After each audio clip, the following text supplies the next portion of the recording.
Welcome to the Savvy Leader Podcast. I'm Kristin, and I'm here to challenge how you think, lead, and show up. Because this isn't about surface level success. This is about clarity, alignment, and making decisions that actually move your life forward. If you're ready to stop performing and start leading with real intention, then you are in the right place, my friends.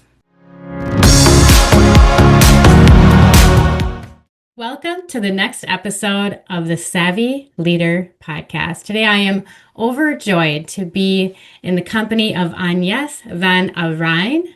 She is a lovely woman helping more lovely women. She calls herself the Next Chapter Architect, and she works with women over 50. And I cannot wait to hear your story, AnYes. I love the way you've gone to business and what I can see online and your presence and the things that you're doing. Would you mind sharing with us how you started this business, what promoted or what got you going, and what kind of prompted you to want to go into business on your own? I believe you jumped into self-employment at the age of 48. So I'm anxious to hear how all of that transpired. Please do tell us a little bit about you and your story. Thank you, and thank you for having me. I'm really delighted to be here and to share and answer all the questions you have. Well, interestingly enough, you mentioned the 48 start. I realized only 2-3 weeks ago that I completely obliterated the beginning, the evolution, what got everything started. I read an article that was talking about Nicole Kidman at 58, going through major life transitions. So being in a situation where she's leaving a marriage of 20 years, losing her mother, and as a consequence of that, focusing and training to become a death doula. And when I read that, I thought, oh my God, and yes, you've forgotten an entire piece of your story. Because at 41 is when I left the father of my daughter. That same month, I lost my mother. And that is when I started my reconversion journey into coaching. And so it's interesting because it reinforces even more the fact that all the work that I do comes from an angle of expertise, as in trainings, multiple trainings, and etc. But before anything else, lived experience. And I am focusing constantly on the fact that reinvention is not just one drastic event. It is a series of evolutions, in fact. And my whole story shows it. I mean, at 41, as I just mentioned what happened, at 48, I did set up my own business as having a boutique consultancy in France, working internationally with corporations. But at 57, I left a toxic relationship, despite knowing that I would lose absolutely everything. And at 58, I decided to move to London from France, where I was living, with 2 suitcases, no income, no savings, to rise from my ashes, which I did.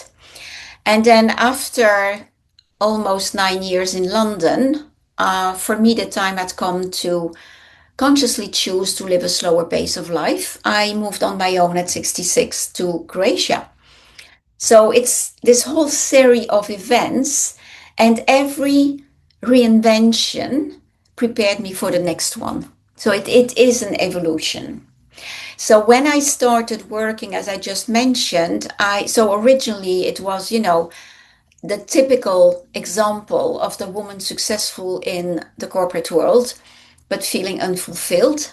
I had that nagging feeling there must be more to life. So that is what initiated this journey of trainings, etc., that I mentioned earlier on. But I started working with corporations, change management, leadership development, and that type of things. I did that for 9 years, and it didn't sit well. So that is when because when I left that toxic relationship, for me, there has been a before and after because I realized that it was actually an amazing opportunity to reconsider all my choices in life and business. Well, in business, it was about I actually don't want to work with corporations. I don't want to work mainly with men. I want to work with women and preferably entrepreneurs. So that's what when it started. So knowing that I'm now in business for probably something like 18 years. Yes, probably that. Well, half of it was working in the corporate world. And then from there, for more or less 9 years now, if not maybe 10, I'm now working with specifically women entrepreneurs. And then at some point, I decided that the work that I was doing, because I am myself 69, and as I told you, I started this whole reinvention journey at 41 ultimately, that I wanted to focus on those women who are at that stage of life, more or less 50, but it can be more, it can be a bit earlier, where they can feel that they are at a crossroads, whatever led them there. So it can be the woman I described for myself, the woman who seemingly has it all but isn't fulfilled. But it can also be someone going through grief, divorce, redundancy, you name it. So it can be for some a dramatic event. It doesn't have to be a dramatic event. But what they all have in common is that sense that they have outgrown their life. And the life they have outgrown is, for most of us, a life we've been conditioned to live. And there comes a point where you start thinking, wait a moment, what am I doing? This is not the life that I want to be living. And that is where I then make the parallel, come with the analogy of architecture, because and that is what is very specific, it's very unique to my work. I'm the only one doing that. And that is to say that if you make the comparison with a house that has become too small, you're not going to destroy it, you're going to build an extension. Building an extension is not surface level work. It's not, oh, I'm going to decorate, change the cushions, paint a few walls or whatever. It is you need an architect who's going to help you with that. And the architect is actually going through a series of steps, and we can further develop what those steps need to be. But when I looked at my framework, the framework that I'm using, it's exactly that. So that is, you have outgrown your life, and now you want to make sure that whatever it is that you are building is actually something that can host, that can welcome the woman that you have become.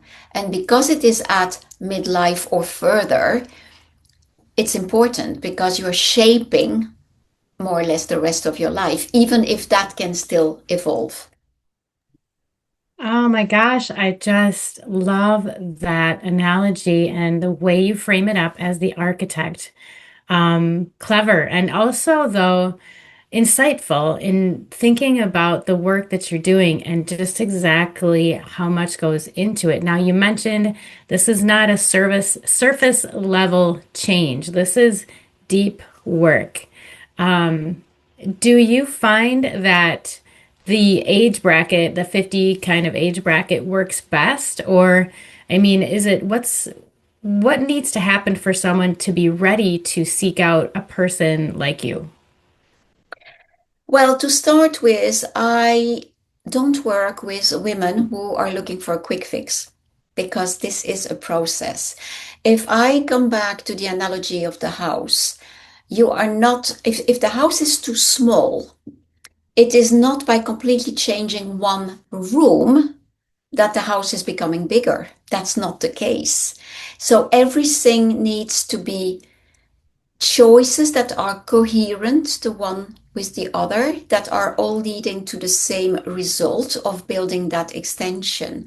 And so, as I said, it's not about redecorating. So the women who are coming are the women who know that they want more, who know that now is the time, who also are realizing that society is expecting from them that they are becoming invisible. And they reach a point where they've spent their life taking care of others. They realize that in that process, there has, in essence, not been any time for them. They've lost themselves in the process. And because their level of responsibilities, etc., is no longer the same, they now start thinking, wait a moment, what is it that I really want? It's also a time in life where we tend to want more purpose, and we want to make a difference at whatever level. It's not necessarily about changing the world. It can be changing your community, your family, whatever. And so there is that search for something more. What often happens is that they are conscious that they want something else, but they're not clear what that something else is. And that is where I help them. And so coming back to the analogy of what an architect is doing, the framework that I use, the Reinvention roadmap, has 4 phases: clarify, clear, create, consolidate. So if we now go back to the house, clarify is the equivalent of the architect first taking stock of what is working in the house. Are the foundations solid, and etc., and what is not working. So I always say what works, what doesn't work, and what is missing. But then, so that's the first part, what I call the life audit. That's the first step of clarify. But then you're looking at who's actually going to live in that house. Who have I become? How has my identity changed? And that is the identity work. That's why I'm saying this is in-depth work. It doesn't happen overnight. Only from that place can you start looking at, and okay, what do I want that life to look like? That's the vision part. Once you've done that, the architect has created a blueprint. And one mistake that women often make, whether they're conscious of it or not, is that this is not certainty, this is a direction.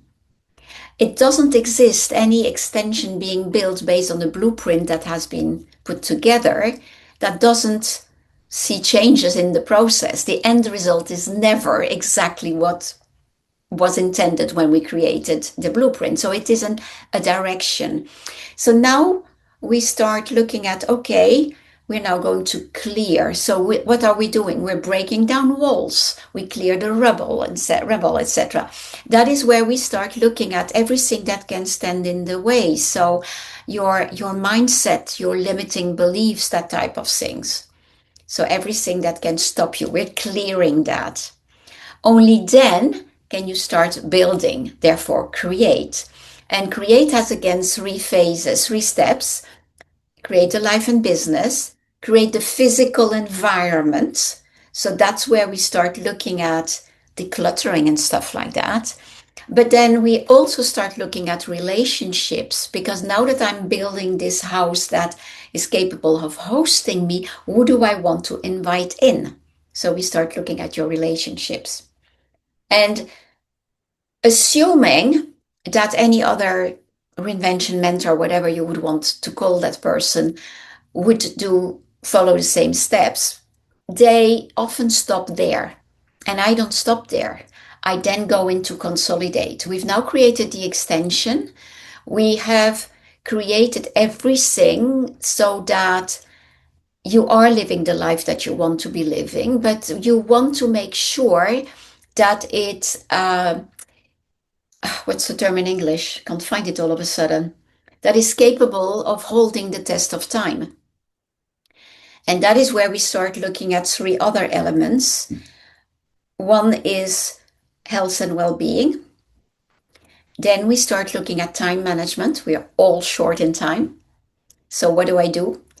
And how do I manage my time? And then the last part that is linked to the second is systems and automation. So what are the tools that I can put into place so that I can make my life easier and make sure that there is the room needed to live that life, but also have it evolve because you will continue to evolve.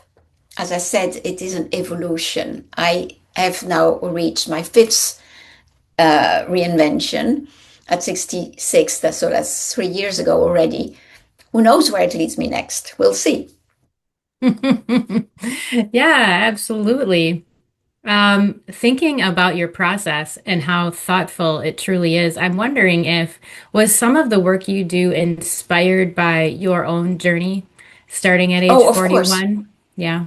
Of course. Of course.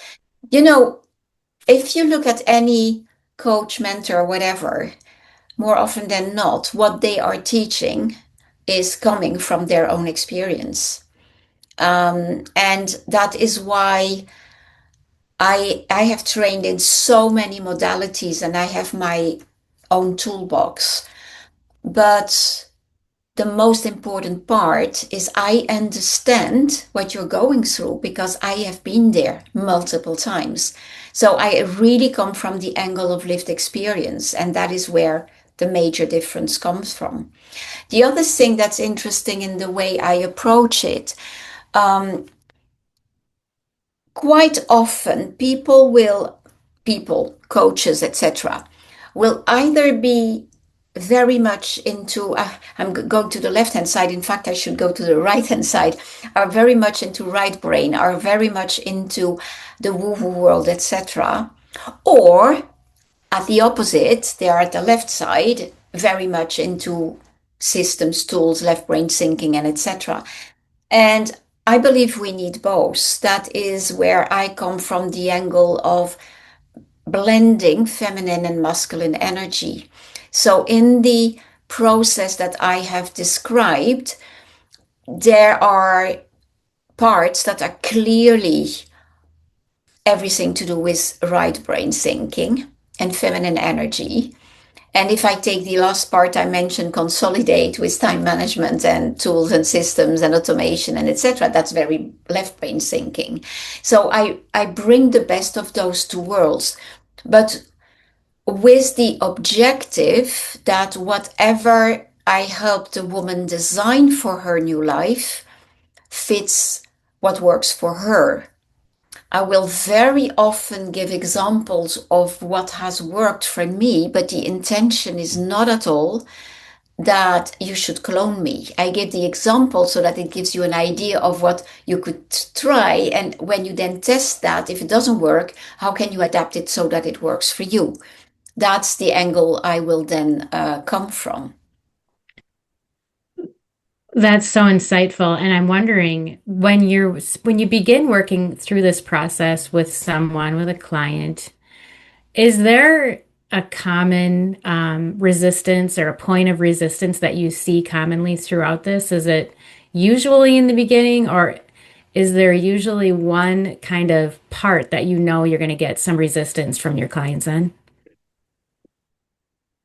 Yes and no. Yes and no, because so even if I have in appearance a very structured framework, very left brain, therefore, um, not everyone will need to go with the same depth into the different parts. Some people will have no clue where they're going to. Some others start already having ideas and etc. So I will, the must starting point is always the life audit. You need first to take stock of what is working, what isn't working, and what is missing. But from there, with some people, I will dig deep into money aspects, for instance. That's a very, very frequent challenge for women in particular, is that they have a distorted relationship to money and success, the way they have been conditioned. Um, but for some others, they're very clear about it, so that's not a problem. Resistance is often coming in the clear part. And in fact, I describe the steps as first you do clarify, then clear. Clear, in fact, is horizontal. It is throughout all the phases that there is stuff to clear.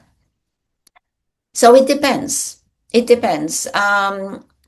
The one thing that is for sure is that I will work with women who want to remain active. So I'm not working with women who um, are will they all they want to do is retire and go on holidays and whatever, travel the world and etc.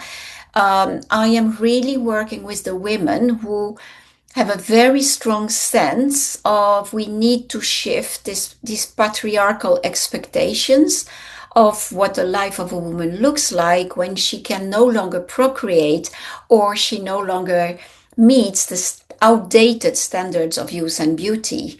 So that implies that some of them will maybe already have a business, and then we just make sure that that business is aligned with everything that we're working on and the vision they have. Um, but for some others, it may be that they still are in a career and they want to leave it.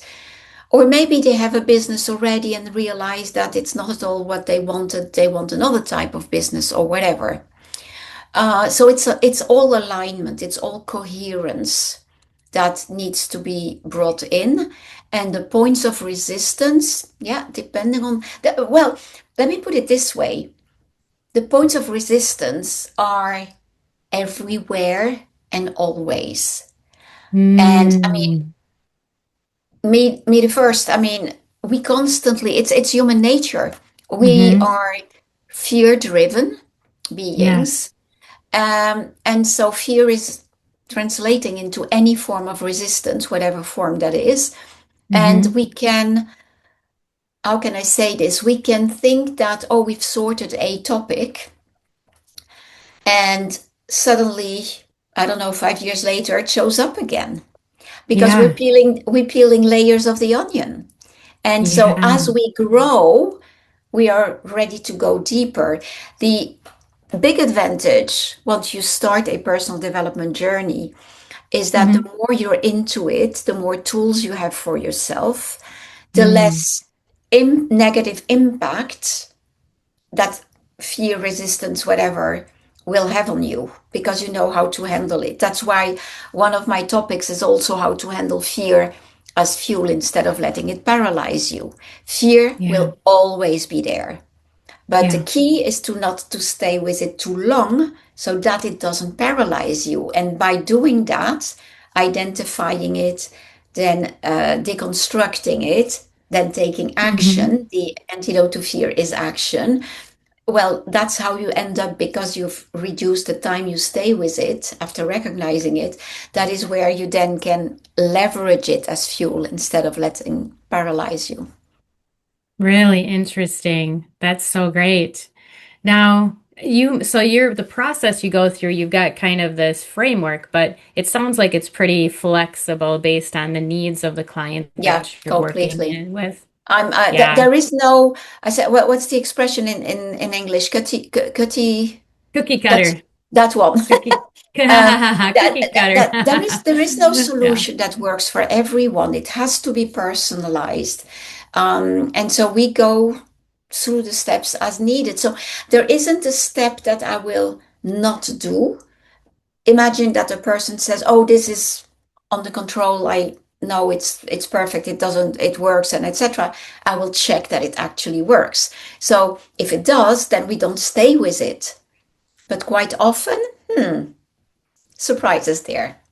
So Yeah. it's completely customizable, and that is why when I work one to one with my clients, there Hmm. are several ways to work with me if you enter my world. But once you clearly know what that you want that transformation and you want someone to help you with it, it's a year long because Okay. it is a process. And it's not because you've understood something in one of our sessions together that you wake up the next day and you know you have it all under control. No, it's a process. It's transformation. Hmm. Can you share with us a little bit about the process as the client? You mentioned that it's a year long, you know. So what kind of, what does that look like for the client on the client's end of things? Is there homework? Is there, weekly, monthly There meetings? is always homework in the sense that so In the principle, if I were to roll out a program in the strict sense of steps, well, 4 phases, 3 steps per phase, that's 12. So in its principle, you could say, okay, every month we have a new topic, which in rough lines is what we do. But you bring to the table what comes up for you, and I then help you with asking the right questions, or asking you to concretely do something. You come back and we work on that. So as I said, certain steps will be longer than others depending on what comes up. One of the so all the tool not the tools, all the services that I'm offering are all based on my framework, on the 4 phases. And so when you're at the beginning of that journey where you don't feel, something needs to change, but you want to, uh, you're not ready to work with someone, etc. You need to be ready. So I have a reinvention journal, for instance. So that's 120 prompts, but based on the 4 phases that you can work on to have a better understanding. The one thing I will add here is that my framework, I described it, but the pillars of my work are self-awareness, because you cannot change something that you're not aware of. From there, you can make conscious choices. And once you've made conscious choices, that is when you then need to stay intentional and focus. So these are the 4 pillars that underlie and everything. But so the journal is a starting point. You are new to my world, you don't know where to start, etc. You could do something like that. But then at a further level, you can do what I call the momentum sessions. That is when I, still based on the framework, so there are 4 sessions with me, one per step, per phase.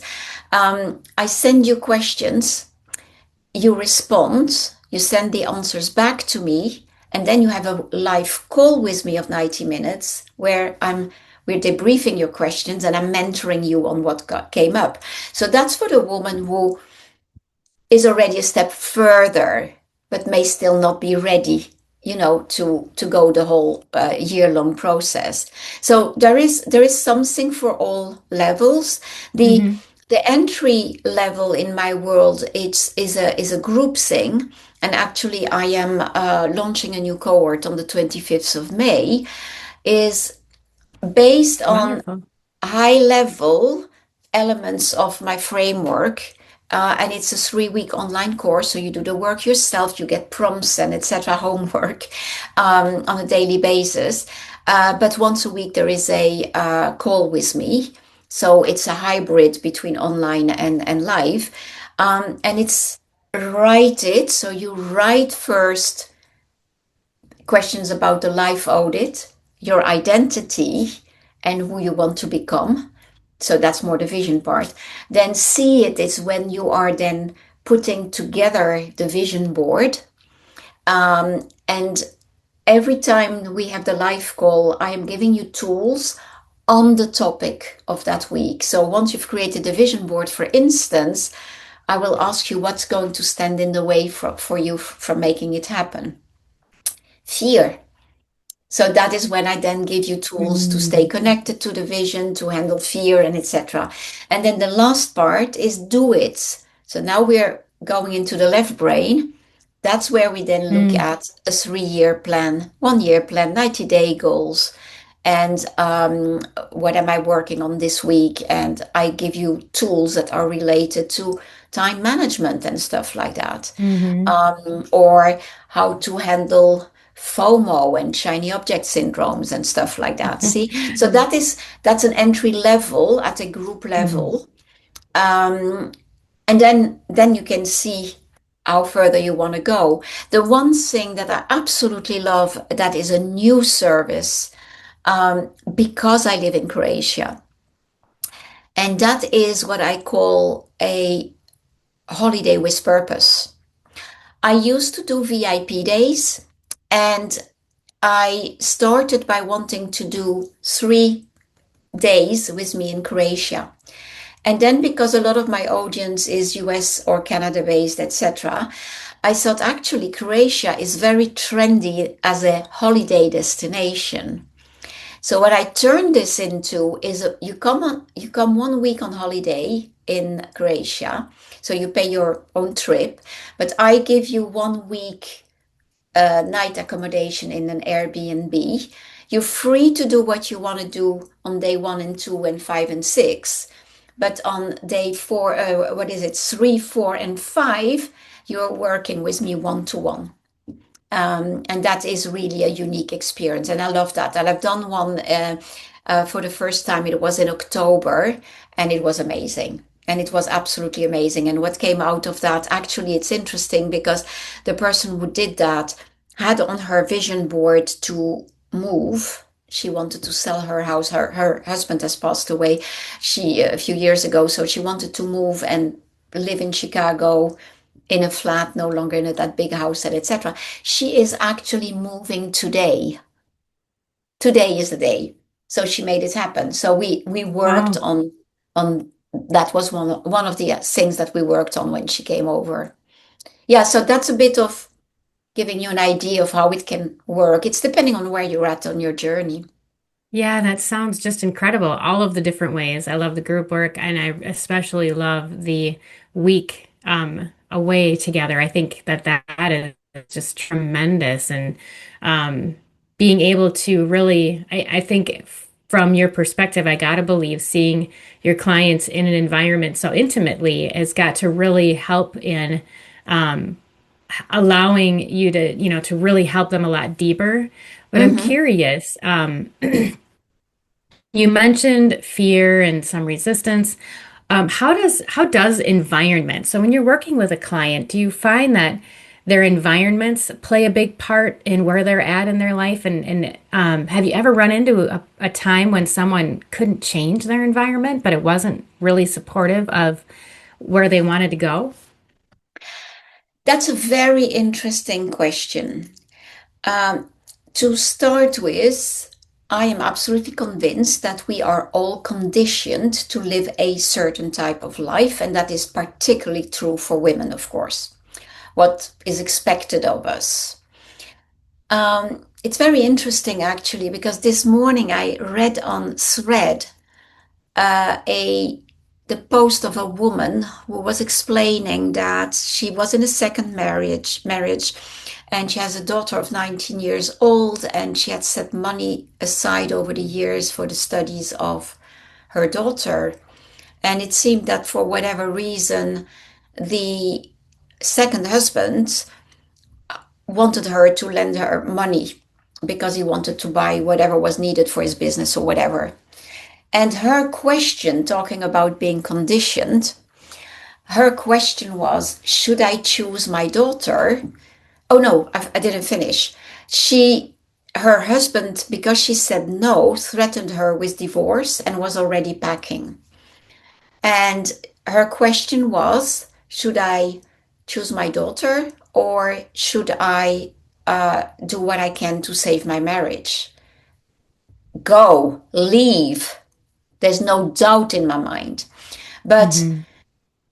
the way we are conditioned, in particular with women, and then there may be, I don't know, religious stuff around it, whatever else, um, makes it very difficult for a lot of women not to be able to make those choices themselves.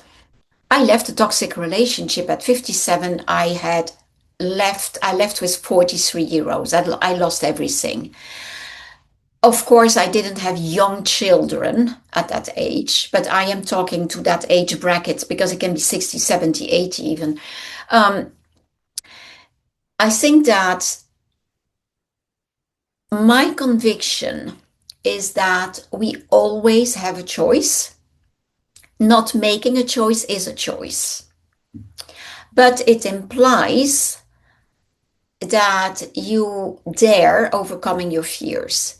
And the fears may have to do with, oh, if I leave my relationship, for the sake of the example, I'm going to be judged by my parents or whatever. You know, it's not necessarily the financial consequences of stuff like that. There are all forms of fears.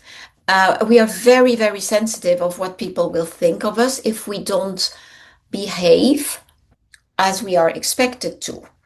So the women that I work with are the women who I was going to say are ambitious. It's not necessarily ambition in the sense of ambition. It is they don't want to. They're not okay with the status quo. They want something else. They know that even if the journey may be uncomfortable, and it very likely will be, they want to do what it takes to get a different result. Because you know what we say, if you continue doing more of the same, you will continue to get more of the same results. So you have to do something different if you want a different outcome. The challenge with that is that we are all living in the comfort of our comfort zone, which very badly wears its name because it's rarely comfortable. It's just what we're used to. And the fear of the unknown is most often more fearful than staying in something that doesn't work for Mm-hmm. us.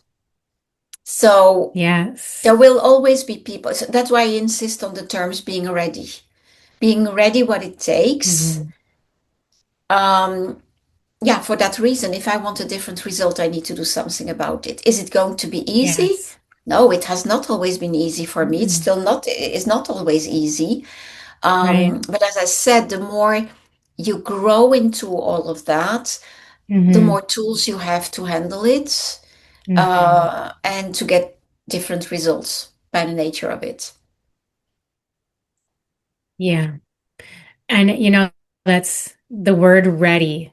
Think that because I got that advice a long time ago from a friend when I was going through some things. And she said to me basically, when you're ready, you'll know.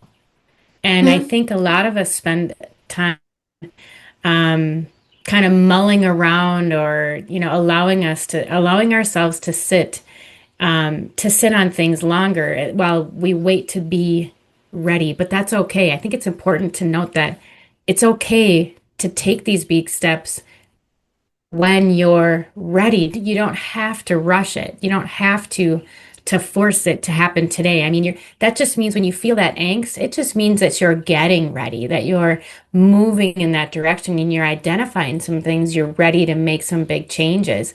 But allowing yourself to go through that thoroughly to be really ready, I think, is Yeah, so it's important. interesting that you say so because in order to launch that cohort on the 25th of May, I am of course promoting it, and I'm running a webinar on the 20th where the topic is about finding clarity when you feel that you're stuck at crossroads.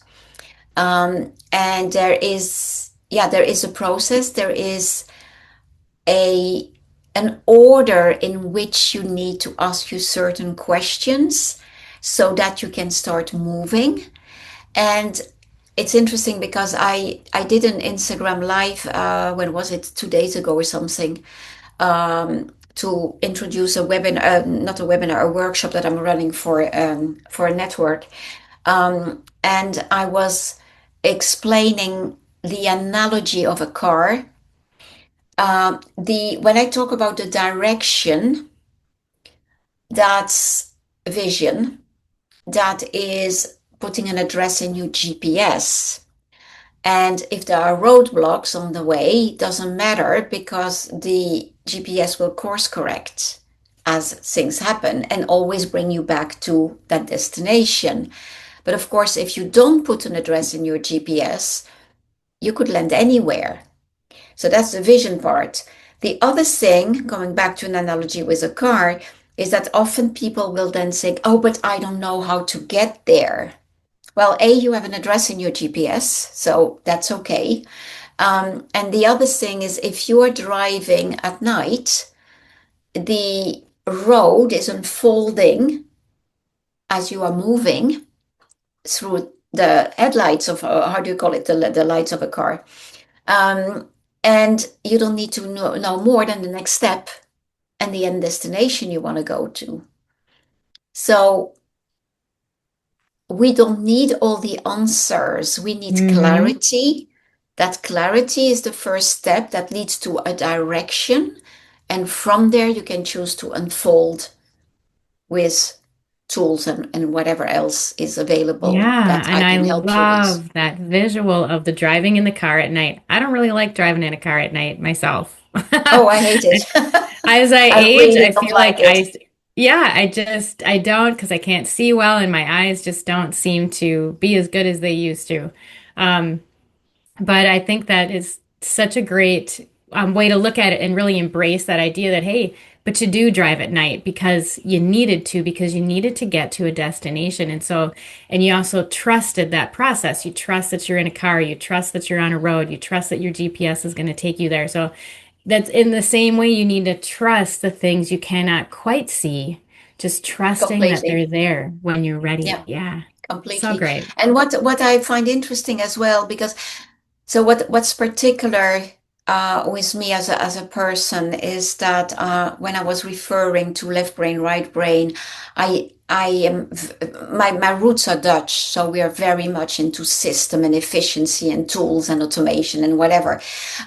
However, I'm also very much into the law of attraction, neurosciences, quantum physics, etc. When I That's why mindset is so incredibly important. When I arrived in London with my two suitcases, I had nothing. I had left everything. And I mean, I had a roof because I was house sitting. I was not sleeping rough, but I was at the supermarket wondering what I could buy to eat.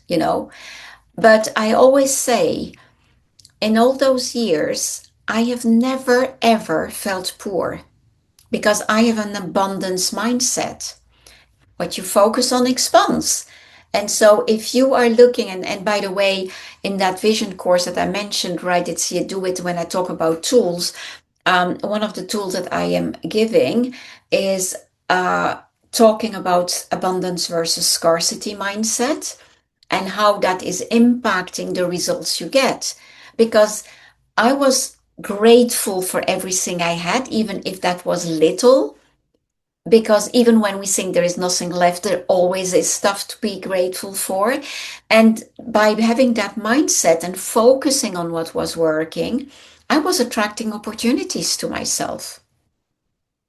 Whereas if you're focusing on what doesn't work, well, guess what you're attracting? More of what doesn't work.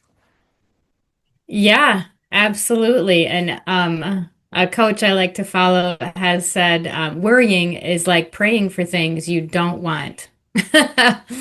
But that is completely that. Yeah. One of the other things is that um, looking at the law of attraction, um, your mind doesn't understand negation because so if I say to you, don't think about a pink elephant, you will have thought of a pink elephant because the image reaches us before the meaning reaches us. And so the more you focus on what you don't want, you attract that because these are the visuals you're sending to your mind. So never talk about what you don't want, say what you want instead. Powerful stuff for sure. How do you keep yourself aligned? I mean, when you're working with women going through these process, I gotta believe that there's parts of you that get pretty intimate with them on different levels. What are some of the things you do to protect yourself and maintain your own alignment and staying true to your course? I would probably state first self-awareness. And don't get me wrong, it's not perfect. You can't imagine how often I am talking to a client and I hear myself, sorry, say something that I think might be a good idea for you to look into that again because I'm a normal human being and I have my ups and downs. And so self-awareness, you cannot change something that you're not aware of. So the moment you catch yourself thinking something or reacting on something a client has said or whatever, that's when you can start making conscious choices. Is it easy? Not always. Does it mean you get immediately a result? No, but you get it started. The process, you get it started. It's the key is always it's deconstructing fear. It's coming back to that always, because ultimately whatever form of resistance we are experiencing stems from fear. So always identify it, so self-awareness, deconstruct it, because the question that I'm always saying is what is it that you're afraid of when, I don't know, I procrastinate, for instance. Why are you procrastinating? Well, probably because there is a fear behind it. What is the fear? And once you identify the fear, the very powerful question to ask yourself is to say, can I be sure it will happen? No, I can't, because it hasn't happened yet. So that makes you realize that's not a fact. It's something of your own construct between your two ears. And from there, you start looking at counter proof. So search proof that whatever it is you think could happen is actually not going to, it isn't necessarily going to happen. And once you do that, you take action. How often have we dreaded doing something? And the moment we do it, we think, oh my God, was that all there was about it? Yes, yes, yes, yes. That is so true. We build things up so much in our own minds that we make them All so of much, we us. give them so much more weight than we should. Yeah, absolutely. And quite often we end up dreading stuff that didn't happen at all. And isn't that interesting too? Um, Absolutely all the time. I think all that those fears can pop up in weird ways, but I'm really curious to hear, um, has there been one or maybe more than one client that you'll never forget? Like there was some kind of a huge breakthrough with either their work or even something within you that clicked in a real way throughout this process for you? I would almost say that it's almost always the case. I more often than not, I end up becoming friends with them, because 1 year is a long process. It's a long Mm-hmm. journey. And as you mentioned, you are getting intimate with people because of that. Um, I love seeing the transformation. I love seeing people, women, um, doing stuff that they thought they would never do. But what I love is I don't like the word as such, but the empowerment that I can then witness, in the sense that, so for instance, if people work 1 year with me, one of the added bonuses, what's included in the package, is that at the end they get a session with a personal stylist, and then they get a photo shoot, because they have been transformed not only inside, it shows outside as well. So it's capturing the end result, if you prefer. Mm-hmm. And yeah, that is. I work only with 5 women per year, because Okay. I have chosen to work less, which also explains that it's expensive, because you get my dedicated time. I'm constantly there for you, and I I don't look at it from I'm on that journey with you. If I come across something that I think, oh, wait a moment, this is something that would be great for Christina, I immediately let you know, you know. Mm-hmm. It's very rewarding. And the reason why I have chosen to work with women who are the I am ready type, so they're ready to do the work, and they are ready to do what it takes. And what it takes is time, energy, and money. So I have chosen, because of the type of results I get, to position myself high level, because I have for many years, I wanted to save every woman. like we tend to do. And so I was making everything very cheap, etc. And you know, the expression is if there is no skin in the game, women just don't, well, I say women, it's probably people in this case, because I'm not sure that it applies to women only. They just don't do the work. And so for me, talking about impact, I prefer to have a real impact on a handful of women. Well, in this case, a handful in a year. Over the years, it's more than that, of course. But who therefore, because their then transformation is so deep, their impact on the world around them will be such that by ripple effect, it will reach more people, rather than work with thousands or more women who don't do the work, and my work will have no impact. If that makes sense, what I'm saying. Yeah. It's really a very conscious choice that I've made now. Mm. I think that's incredible, but I love that you set up the day, the spa day. I think that that is so great, and I just love it. I love that you want to do that with your clients, and it just goes to show that you are deeply and personally invested in them and seeing them find and live a more fulfilling life. And I just wonder, do you see some of your clients? It sounds like then you establish really great relationships with them. Over time, do you see them kind of slip back, or I mean, what are some things that they can do or that you have them do to help this transformation stick? Well, it's interesting that you say so. Well, to start with, I stay in touch with them.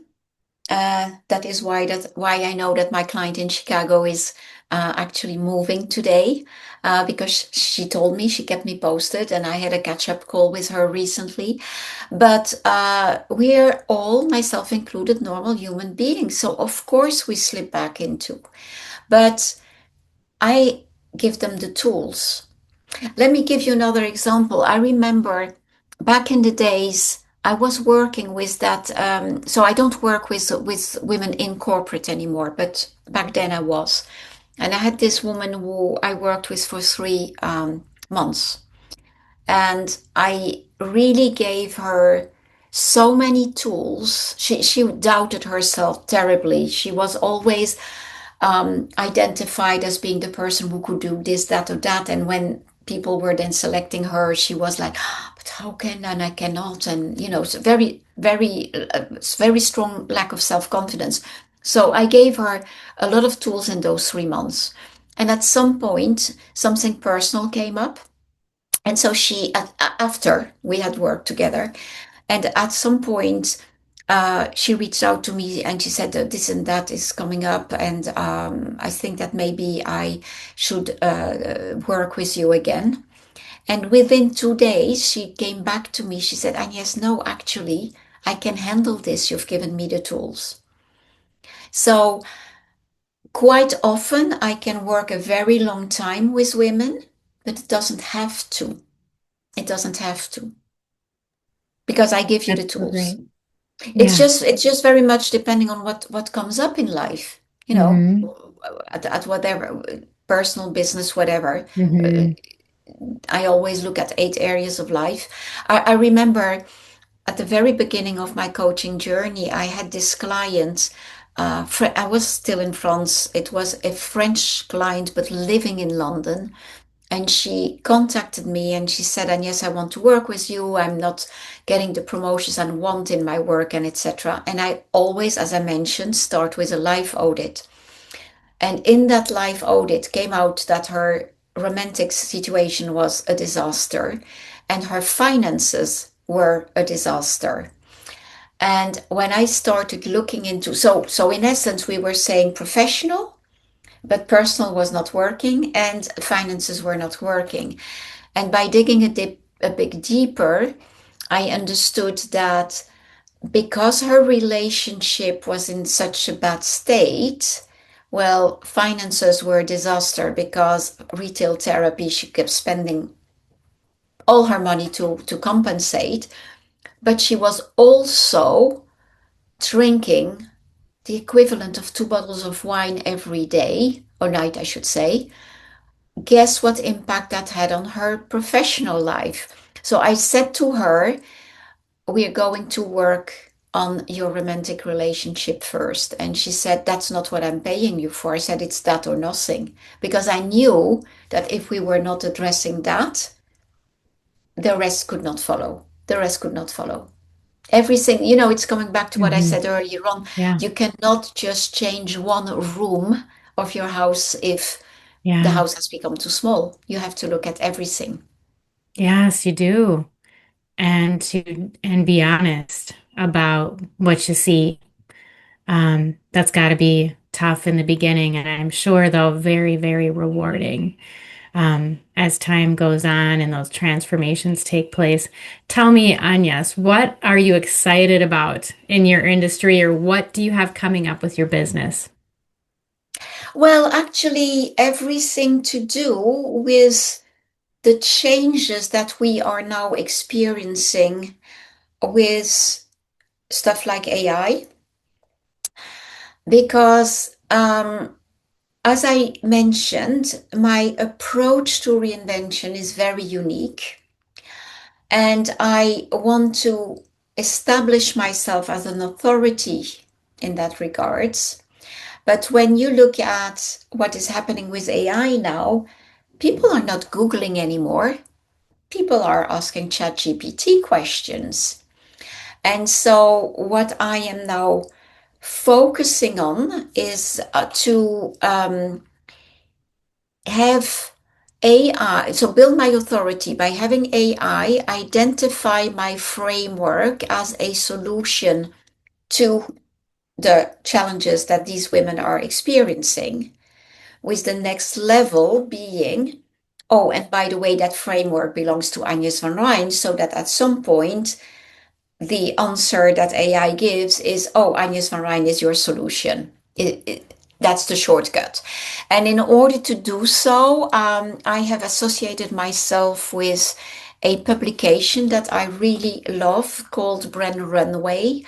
And Brand Runway by Jenny Parker Brown has a magazine that is called Brand Runway Masterclass, but she's now also added a second magazine, which is Runway Spotlight. And I'm an executive contributor in it. And so that comes out every other month. And I am calling my work in there the Architecture of Reinvention series. So, in the first article that came out last month, I have introduced the concept. And so, in the next one, I have to submit the article for the 26th of May, if I remember well. I'm going to talk about the life audit. So, the first step of that process. And so that is something that then clearly helps, because that magazine is very visible by association.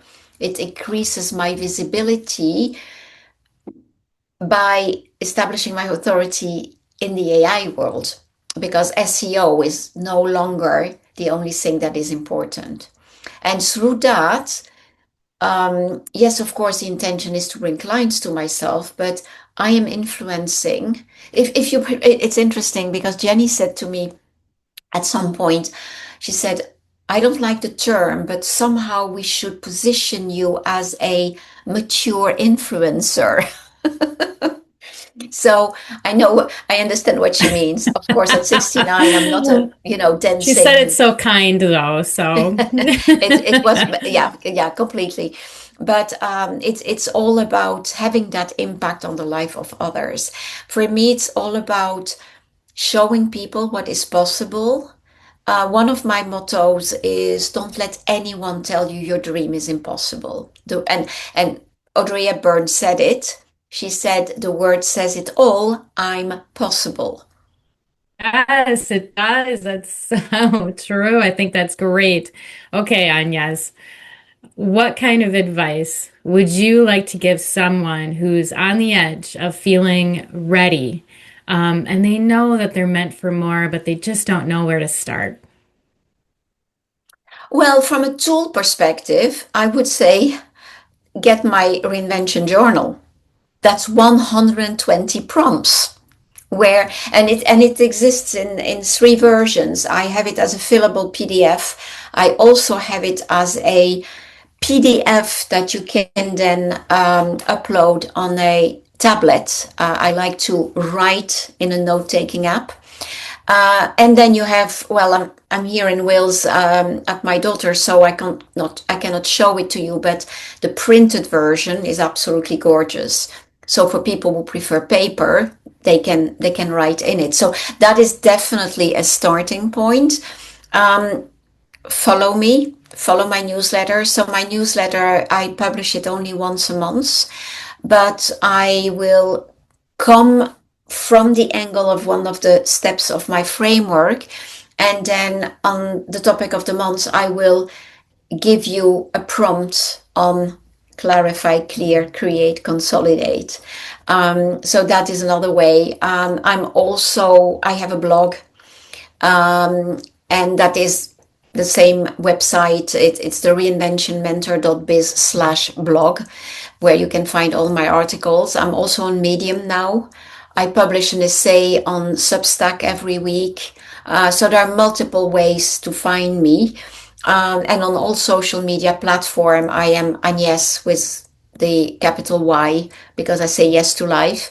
And or the Reinvention Mentor. It's AnYes, the Reinvention Mentor on most of the platforms. I'm the only AnYes with a capital Y, so I'm easy to find. It'll be easy to find.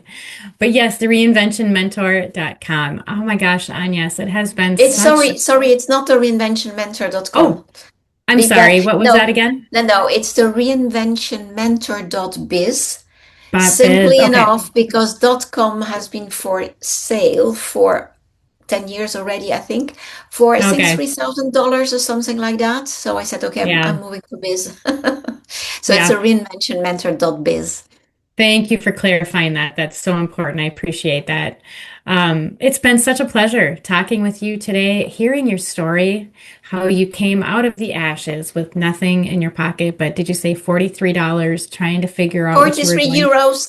Euros. Not that Oh, that makes of not that course. that makes a lot of Forgive me difference. and my silly American assumptions. Um, but yes, and I mean, but then you built something, and not only did you build it, I think it's important for our viewers or our listeners to know that you mentioned you reinvented yourself more than once. And I think that it's important for people to see that, yes, you might have to reinvent yourself more than once, and that's okay. It's just part of the journey, it's part of your story, and each thing is a step in the next right direction. But I am so Exactly. grateful to have listened to your story today and all of the wonderful things you're doing and the way that you go to business, as you said, it is so unique. And um, just thinking about it kind of warms my heart, knowing that there are these women out there reaching you and getting real help to to give them the life that they deserve, that will they'll find fulfillment in, and to have the confidence that you give them to do that. It's so wonderful. Thank you.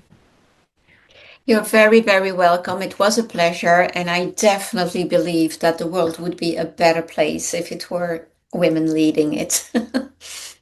That is a conversation for another day. Thanks for listening to the Savvy Leader Podcast. If something in this conversation made you think differently, that's the point. Share this episode with someone who needs it and make sure you're subscribed so you don't miss what's next. For more conversations on clarity, alignment, and real leadership, connect with me through the SavvyLivingNetwork.com and join the conversation at the Savvy Leaders Lounge on Substack. Until next time, lead with intention.